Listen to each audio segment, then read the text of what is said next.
खुदावंद के ज़िंदा पाक कलाम में से पहला सैमुएल उसका 4 बाब अहद का संदूक छिन जाता है। और सैमुएल की बात सब इसराइलियों के पास पहुंची और इसराइली फिलिस्तियों से लड़ने को निकले और इब्न अज़र के आसपास डेरे लगाए और फिलिस्तियों ने अफीक में खैमे खड़े किए और फिलिस्तियों ने इसराइल के मुकाबला के लिए सफ़ आराई की। और जब वो बाहम लड़ने लगे तो इसराइलियों ने फिलिस्तियों से शिकस्त खाई और उन्होंने उनके लश्कर में से जो मैदान में था करीबन 4,000 आदमी कत्ल किए। और जब वो लोग लश्करगाह में फिर आए तो इसराइल के बुज़ुर्गों ने कहा कि आज खुदावंद ने हमको फिलिस्तियों के सामने क्यों शिकस्त दी। आओ हम खुदावंद के अहद का संदूक सैला से अपने पास ले आएं ताकि वो हमारे दरमियान आकर हमको हमारे दुश्मनों से बचाए।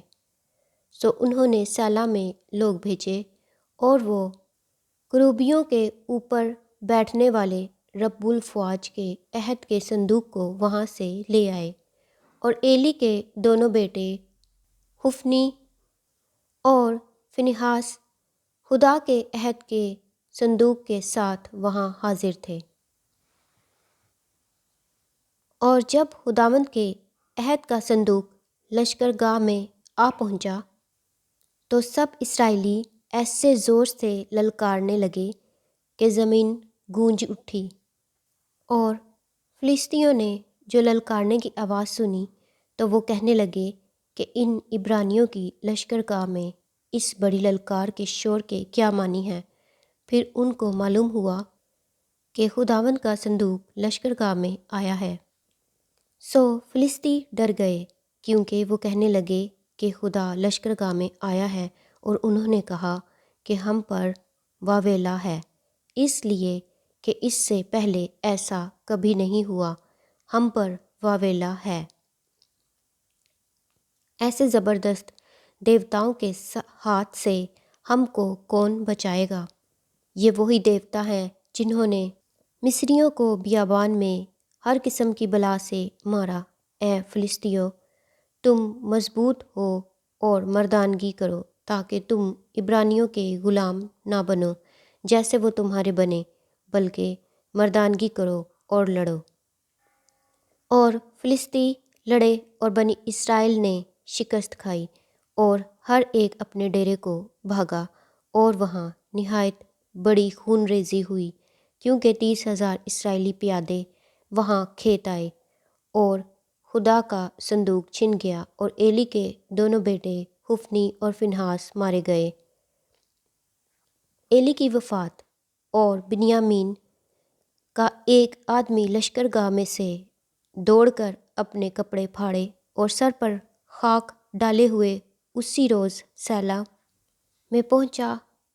और जब वो पहुंचा तो एली राह के किनारे कुर्सी पर बैठा इंतज़ार कर रहा था क्योंकि उसका दिल खुदा के संदूक के लिए कांप रहा था।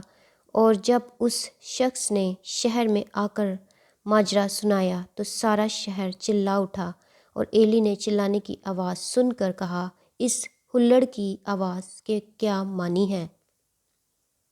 और उस आदमी ने जल्दी की और आकर एली को हाल सुनाया। और एली 98 बरस का था और उसकी आंखें रह गई थीं और उससे कुछ नहीं सूझता था। सो उस शख्स ने एली से कहा, मैं फ़ौज में से आता हूँ और मैं आज ही फ़ौज के बीच से भागा हूँ। उसने कहा, ऐ मेरे बेटे, क्या हाल रहा। उस खबर लाने वाले ने जवाब दिया, इसराइली फिलिस्तियों के आगे से भागे और लोगों में भी बड़ी खूनरेज़ी हुई और तेरे दोनों बेटे हुफनी और फिनहास भी मर गए और खुदा का संदूक छिन गया। जब उसने खुदा के संदूक का जिक्र किया तो वो कुर्सी पर से पछाड़ खाकर फाटक के किनारे गिरा और उसकी गर्दन टूट गई اور وہ مر گیا کیونکہ وہ بوڑھا اور بھاری آدمی تھا۔ وہ 40 برس بنی اسرائیل کا قاضی رہا۔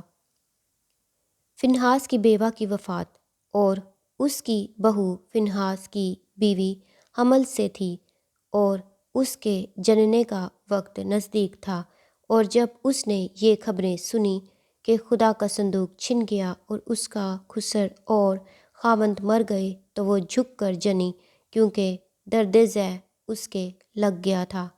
اور اس کے مرتے وقت ان عورتوں نے جو اس کے پاس کھڑی تھیں اس سے کہا، مت ڈر، کیونکہ تیرے بیٹا ہوا ہے۔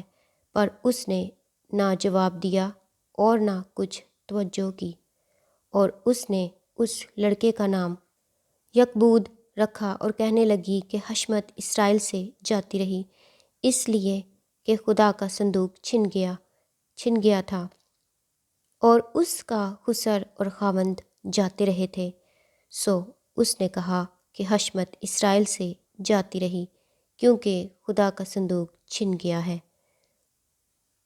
خداوند کے زندہ پاک کلام کے پڑھے اور سنے جانے پر خداوند کی خاص برکت ہو۔ خدا کا شکر ہو، آمین۔